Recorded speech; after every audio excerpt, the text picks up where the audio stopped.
नमस्कार. We the soldier या कार्यक्रमात आपणा सर्वांचे हार्दिक स्वागत. आजपासून 7 ऑगस्ट ते 14 ऑगस्टपर्यंत आम्ही हा कार्यक्रम आपल्याला दाखवणार आहोत. या कार्यक्रमात भारतीय सैन्य दलातील ज्या जवानांनी युद्धात शौर्य गाजविले, ज्यांना देशाने शौर्य पदकाने गौरवान्वित केले, अशा काही निवडक शौर्यवीरांना आम्ही कार्यक्रमात आमंत्रित करणार आहोत. आज आपल्या स्टुडिओमध्ये आलेले आहेत लष्करातीलच एक उच्चपदस्थ निवृत्त अधिकारी ब्रिगेडियर सुधीर सावंत. ब्रिगेडियर सुधीर सावंत यांनी 13 जून 1976 रोजी आपल्या कारकिर्दीला सुरुवात केली. मराठा लाईट इन्फंट्रीमधून आपल्या कारकिर्दीला त्यांनी सुरुवात करत त्यांची वेगवेगळ्या पदांवर वेगवेगळ्या विभागांवर नेमणूक करण्यात आली.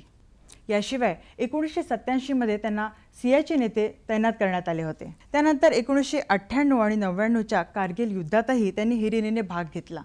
सर, एक पहिला प्रश्न आपल्याला विचारायची इच्छा आहे की जेव्हा माँ हा शब्द आपल्या कानावर पडतो तेव्हा कोणती व्यक्तिरेखा आपल्या डोळ्यासमोर उभी राहते?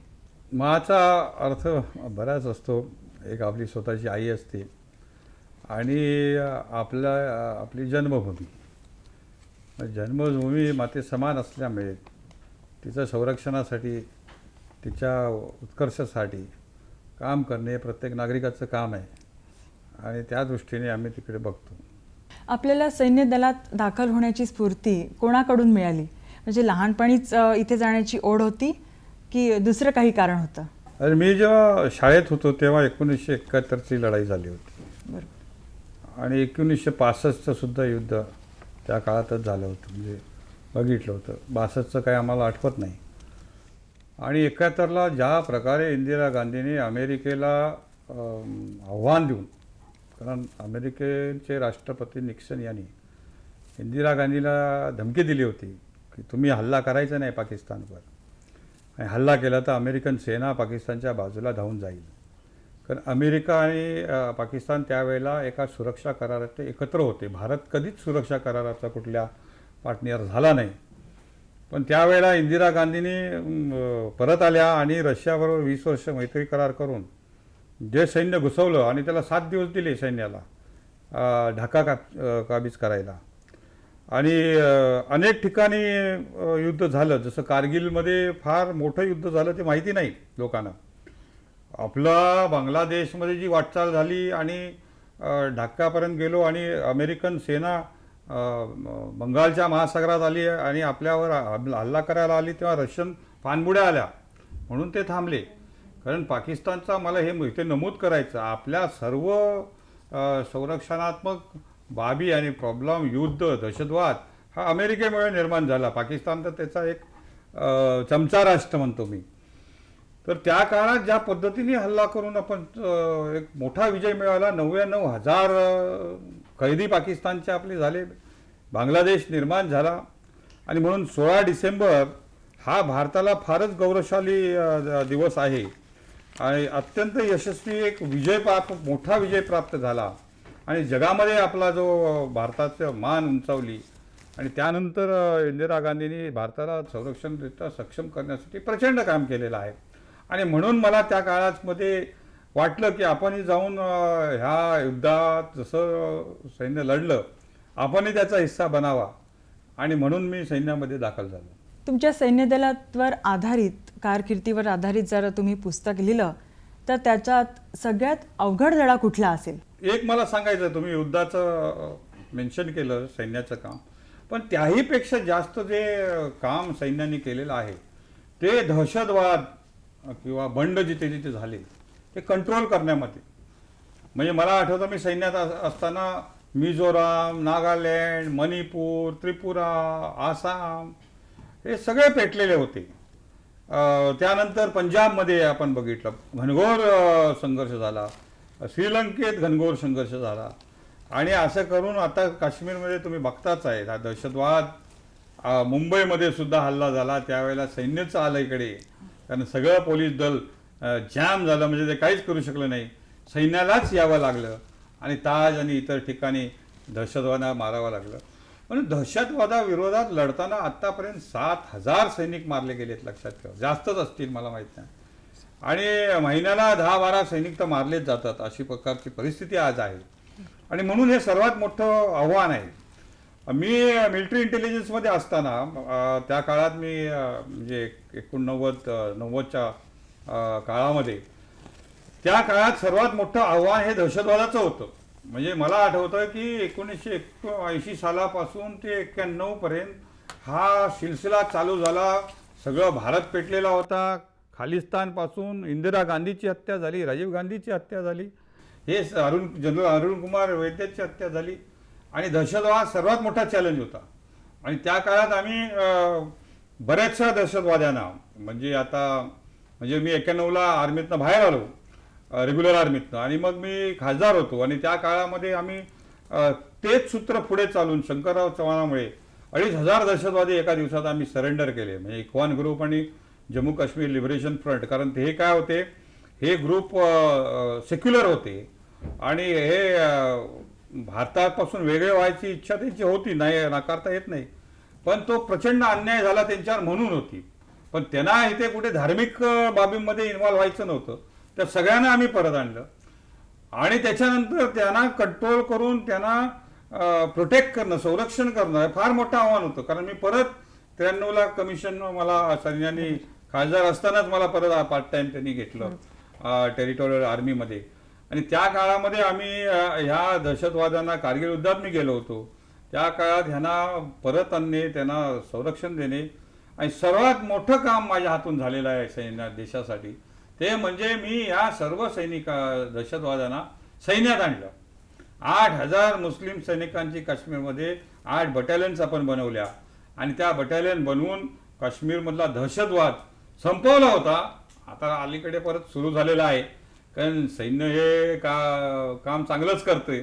आपण बाकी बऱ्याच बाबी असतात दहशतवादामध्ये निर्माण होण्यामध्ये, त्यामुळे ते आता कंटिन्यू आहे. पण माझा चॅलेंज या दहशतवाद्यांबरोबर नेगोशिएशन्स करणे, त्यांना गृहमंत्र्यापर्यंत नेणे, त्यांना परत सरेंडर करायला लावणे आणि मग त्यांना सैन्यात घेऊन भारतासाठी त्यांचा उपयोग करणे, हे माझ्या हातून एक चांगला एक आव्हान होतं, ते मी यशस्वीपणे पार पाडलं. आपल्या कारकिर्दीकडे मागे वळून पाहताना तुम्हाला प्रशिक्षण पदाचा काळ आठवतो का?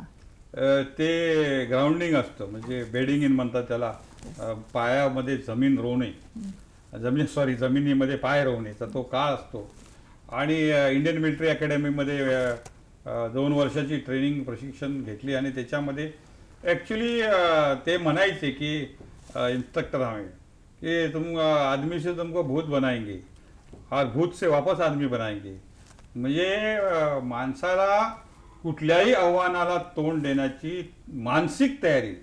बघा, फिजिकली माणूस किती स्ट्रॉंग असू शकतो, जोपर्यंत तो मानसिक तयार राहत नाही कुठल्याही आव्हानाला पेलायला, तोपर्यंत तो कठीण काम करू शकत नाही. आणि तुम्ही सैन्याचा खास करून बघितला तर सर्वात प्राथमिकता जी सैन्यात आहे ती ट्रेनिंगला आहे. म्हणजे आयुष्यभर आपण ट्रेनिंग करतो, त्या एका दिवसासाठी ज्या दिवशी तुम्ही लढणार आहात, त्या आम्हाला इन्स्ट्रक्टर सांगायचे. मी पण इन्स्ट्रक्टर होतो, कमांडो इन्स्ट्रक्टर होतो, तेव्हा मी सांगायचो की त्या 1 दिवसाची तयारी करायची आहे, जेव्हा मृत्यू तुमच्या समोर असेल आणि तेव्हा तुम्ही जिवंत बाहेर आले पाहिजे, म्हणून हे प्रशिक्षण आहे. आणि त्यामुळे प्रशिक्षण आमचं सर्व बाबतीत, फिजिकल, मेंटल, या सर्व बाबतीत झालेलं असल्यामुळे तुम्ही फरक बघाल युनिफॉर्म फोर्सेसमध्ये की आर्मी पूर आला तरी तुम्ही सैन्यालाच बोलवता अल्टिमेटली. त्याचं कारण काय आहे, कुठल्याही परिस्थितीला तोंड देण्याची तयारी आपण सैनिकांची बनवतो. आणि त्या उलट तुम्ही पोलीस फोर्सेस मध्ये बघाल की कुठल्याही ऑफिसरला ट्रेनिंग अकॅडमीत पाठवल्या तो रडायलाच लागतो. आमचा उलट आर्मीमध्ये त्याला ग्रेड देतात, हा इन्स्ट्रक्टर आहे, इन्स्ट्रक्टर ग्रेड आहे, आणि म्हणून तो सन्मानाची पदवी असते जिच्यावर प्रमोशन सुद्धा अवलंबून असतं. त्यामुळे प्रशिक्षण हा सर्वात प्राथमिक आर्मी आणि बाकी फोर्स हाच फरक आहे. दिवस रात्र आपण प्रशिक्षण करतो. बर्फाळ प्रदेश आणि उंच पर्वतरांगा इथे काम करणं खरंच खूप कठीण आहे. त्याच्यापेक्षा इथे काम करणं सोयीस्कर आहे असं नाही का वाटत आपल्याला? आणि सैनिकांच्या आयुष्यातील सगळ्यात कठीण दिवस कुठला आणि त्या मानाने कमी त्रासदायक दिवस कुठला? तसा आयडेंटिफाय करणं कठीण आहे, पण आम्ही सैनिक आपले जनरली माझी मानसिकता मी बघितली की ऑपरेशनमध्ये काम करायला सैनिक खुश असतो. उलट पीस टाईममध्ये तो नाखुश असतो. कारण पीस टाईममध्ये काय असतं, अनेक दुसऱ्या ड्युटीज असतात ज्या तुमच्या प्रोफेशनच्या थोड्या दूर जातात. आणि म्हणून मी तर कधी पण बॉर्डरवर करायला मी व्हॉलेंटिअरच केलेला आहे. त्याचं कारण तो प्रोफेशनल काळ असतो, तुमची जबाबदारी असते, ते आव्हान पेलावं लागतं आणि त्यातनं यशस्वी म्हणून बाहेर पडावं लागतं. त्यामुळे सैनिकाच्या जीवनामध्ये फील्ड एरियामध्ये युद्धजन्य परिस्थितीतच तो जास्त खुश असलेला मी बघितला आहे. सर, स्वतःच्या संरक्षणाचा विषय आला की लोकांना सीमेवर तैनात हे सैनिक आठवतात, म्हणजे युद्धजन्य परिस्थिती पण असो किंवा इतर काही असो. तर कुठल्याही सैनिकाला देशाचं संरक्षण करायचं आहे याचा एक प्रेशर असतं का मनावर? नाही, प्रेशर असं काही नसतं. अर्थात जेव्हा मृत्यूसमोर जाताना भीती सगळ्यांनाच वाटते आणि नवीन सोल्जर ज्याला ॲक्शन माहीत नसते तो भीतोच. पण भीतीवर मात करणे ह्यालाच शौर्य म्हणतो आम्ही.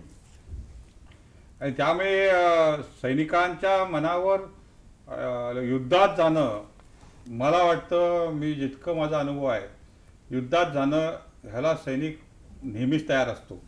आणि मानसिकरित्या ते, कारण शेवटी त्याच्या सगळ्या अस्तित्वाचं परीक्षा तिथेच असते. त्यामुळे ॲक्शनमध्ये जायला लोक तयार असतात आणि एक दोन ॲक्शनमधून बाहेर आल्यावर सैनिक तयार होतो आणि मग कुठल्याही परिस्थितीला तोंड देऊ शकतो. सर, तुम्ही आता जरी निवृत्त झाले आहात तरी देखील तुम्ही देशसेवेला वाहून घेतलेला आहेत. अशा परिस्थितीत तुम्हाला जनतेकडनं काय अपेक्षा आहेत? जसा माझ्या खांद्यावर एक स्टार आला त्यावेळेला आम्ही शपथ घेतो की या देशाचा आणि संविधानाचं आम्ही संरक्षण करू आणि वेळ पडल्यास त्याचं संरक्षण करता करता प्राण जरी द्यावे लागले तरी आम्ही देऊ, ही तयारी आम्ही त्यावेळेला दाखवतो आणि शपथ घेतो. आता निवृत्त झाल्यामुळे ती शपथ ती काय अदृश्य होत नाही, ते आमचं कमिटमेंट आहे. त्यामुळे आम्ही आता इथे जरी असलो तरी आम्ही तेच काम करत आहोत आणि सैन्यापेक्षा धोके जास्त इकडे आहे. कारण इथे कसं असतं, माणूस एकटा असतो. बाहेर युद्ध मैदानावर काय असतं, तुमचा संघ असतो, टीम असते, ते एकमेकांसाठी मारण्यासाठी तयार असतात, असे लोक असतात. इथे कसं आहे, तुम आगे वडो हम कपडे सांभाळताय, हा इथला जनरली ट्रेंड आहे. आणि म्हणून देशाच्या दृष्टिकोनातनं बघायचं झालं, युद्ध झाल्यावर काय करायचं ते सैनिक करू शकतो, पण युद्धासाठी तयार होणं आणि युद्धजन्य परिस्थितीत हा देश एकसंघपणे उभं राहणं ते फार महत्वाचं असतं. आणि म्हणून हे जात पात धर्मामध्ये जे आमच्या भारतीय नागरिकांना वाटण्यात आलेलं आहे, हे देशाला सर्वात मोठा धोका आहे. पाकिस्तान चीन धोका नाही आहे, हा सर्वात मोठा धोका आहे. आणि आज पुढच्या लढाईमध्ये हा जास्त आपल्याला जाणवणार आहे, कारण आता बरेचसे दहशतवादी सेल सगळीकडे झालेले आहेत. आणि त्यामुळे माझा अपील लोकांना एकच असतो नेहमी की तुम्ही एक व्हा समाज म्हणून. आपण कुठल्या पंथातले आहोत ह्याला महत्व नाही, आपण भारतीय आहोत ह्याला महत्व आहे. आणि त्याला महत्व देण्यासाठी तुम्ही एकमेकाशी चांगले राहा, हा सर्वात मोठी गरज सैनिकांच्या दृष्टीने मी अपील करतो लोकांना. सर, स्वातंत्र्य दिन आता जवळच येतो आहे, आपण कसा साजरा करणार आहात? आपल्या नागरिकांना स्वातंत्र्य दिनाचा अनुभव आला पाहिजे, हा मुख्य विषय आहे. मी आता देशाच्या अनेक राज्यामध्ये दुर्गम प्रदेशामध्ये स्वातंत्र्य दिन बघितलेले आहेत आणि त्यावेळेला तिथे रिॲक्शन की आपण स्वतंत्र आहोत आणि म्हणून आपण साजरा केला पाहिजे, हा जो विषय आहे तो फारच लो असतो. त्याला आपल्याला लोकांमध्ये एक आत्मविश्वास भरण्याची गरज असते. म्हणून मी मुलामध्ये जातो जास्त, आणि जास्त मुलामध्ये जाऊन क्रीडा क्षेत्रात मुलांना माझा खेचण्याचा नेहमी प्रयत्न राहिलेला आहे. त्याचं कारण काय आहे की माणसाचं शरीर ठीक आहे तर मन ठीक असतं आणि मन ठीक असतं तर माणूस ठीक असतो. प्रॉब्लेम आजच्या जगामध्ये धकाधकीच्या जीवनामध्ये आपली मुलं ही व्यायामापासून तर दूर पण खेळापासून सुद्धा दूर चाललीत. आणि म्हणून मी जाणीवपूर्वक 15 ऑगस्टला शाळामध्ये झोपडपट्टीमध्ये तिथे जाऊन झेंडावंदन करून मुलांच्या क्रीडा स्पर्धा घेण्याचा माझा नेहमी प्रयत्न राहिलेला आहे. आणि त्यातून सुद्धा चांगले क्रीडापटू सुद्धा निर्माण झालेले आहेत. क्रीडा म्हणजे स्पर्धेमध्येच भाग घेणं हा विषय नाही आहे, पण त्याने खेळणं हा महत्त्वाचा भाग आहे. तर ते जर खेळतील आणि आयुष्यभर खेळतील तर ते आजारापासून दूर राहतील आणि सुखी राहतील. त्यामुळे स्वातंत्र्य दिनाचा आशय हा सुख आहे, Joy, the Joy of independence.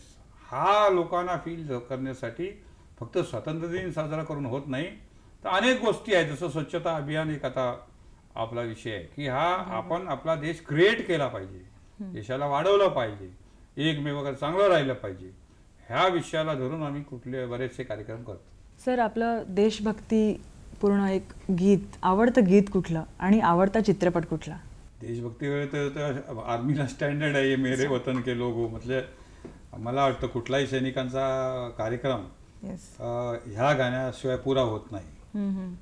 आणि पिक्चर आवडता म्हटलं तर हकीकत हा पिक्चर मला फार आवडला, कारण त्याच्यातनं मी त्या सैनिकांचं दुःख आणि दर्द बघितलं. आणि हे मी जे नेहमी म्हणतो की सैनिक हा लढतो, कारण 62च्या युद्धामध्ये बरी मोठमोठी भाषणं झाली की आखरी जवान आखरी गोली तक लढेंगे. आणि जमिनीवरची परिस्थिती न ओळखता जवानांना सैन्यात लढाईत ढकलण्यात आलं. बूटसुद्धा नव्हती, रायफली सुद्धा नव्हत्या, पण सैनिक लढले आणि जवळजवळ 3000 सैनिक मारले गेले. म्हणजे the tragedy of Indian army जर म्हटलं तर ते 62चं वॉर आहे. आणि त्याच्यामधनं इंडियन आर्मी शिकली. आणि मला वाटतं राजकर्ते सुद्धा बऱ्यापैकी शिकले. आणि मग ती प्रगती होऊन आज भारतीय सैन्य एक प्रोफेशनल आर्मी आहे. आणि दिलेलं काम चोखपणे करणं एक संस्कृती सैन्यामध्ये निर्माण झाली. म्हणून मला वाटतं की हकीकत पिक्चर हा फारच सैन्याच्या बाबतीमध्ये एक दिशादर्शक ठरलेला आहे. सर, आत्ताची जी संस्कृती आहे, एक आपण बघतो की होम डिलिव्हरीचा सध्या जमाना आहे. आपण एक कॉल केला तर कुठलाही पदार्थ किंवा कुठली वस्तू घरी येते. पण सैनिकांना बहुतेक एवढं पण कदाचित ती केवळ कल्पनाच असेल त्यांच्यासाठी की कॉल पण नसेल करतायत, होम डिलिव्हरीचा तर प्रश्नच नाही. तर सर, अशा परिस्थितीमध्ये म्हणजे त्यावेळेला सैनिकांनी कसं काय, कुठले पदार्थ ते म्हणजे खात असतील आणि होम डिलिव्हरी करणं, कॉल करणं, मागवणं हे कसं काय शक्य असेल सर त्यावेळेला? नाही, हे आता बॉर्डरवर आणि युद्धजन्य परिस्थिती बघा. सैन्यामध्ये army marches on the stomach. आणि सैन्यामध्ये प्रत्येक अधिकाऱ्याचं कर्तव्य असतं की आपल्या जवानांना चांगलं जेवण मिळालं पाहिजे. यासाठी आम्ही फार मेहनत घेतो. मी मराठा रेजिमेंटमध्ये होतो, तर मी आता थालीपीठ सारखी वस्तू इंट्रोड्यूस केल्या. म्हणजे इमर्जन्सी राशन असतं, म्हणजे काय अगदी इमर्जन्सी खायचं, त्यात मी थालीपीठ इंट्रोड्यूस केलं. फार सक्सेसफुल झालं. हे आमचे महाराष्ट्रातले जवान असल्यामुळे मराठी पदार्थ जास्तीत जास्त करण्याचा आमचा प्रयत्न राहिला. आणि त्याच्यासाठी जवानांची टीम काम करते. जवान स्वतःचं जेवण स्वतःच बनवतात. म्हणजे 4-5 जवान असतील ते पूर्ण कंपनीसाठी म्हणजे 100-1 लोकांसाठी बनवतात. बॅरॅकमध्ये तैनात असताना साहजिकच आहे घराची आठवण खूप येत असेल, पण अशा वेळी सगळ्यात जास्त विरह कशाचा यायचा? नाही, आठवण आता आयुष्याच्या वेगवेगळ्या स्टेजवर वेगवेगळ्या आठवणी असतात. आता जसं आता अनमॅरिड जवान असतो, त्याची एक वेगळी मानसिक अवस्था असते, तो जरा आणखी मोकळा असतो.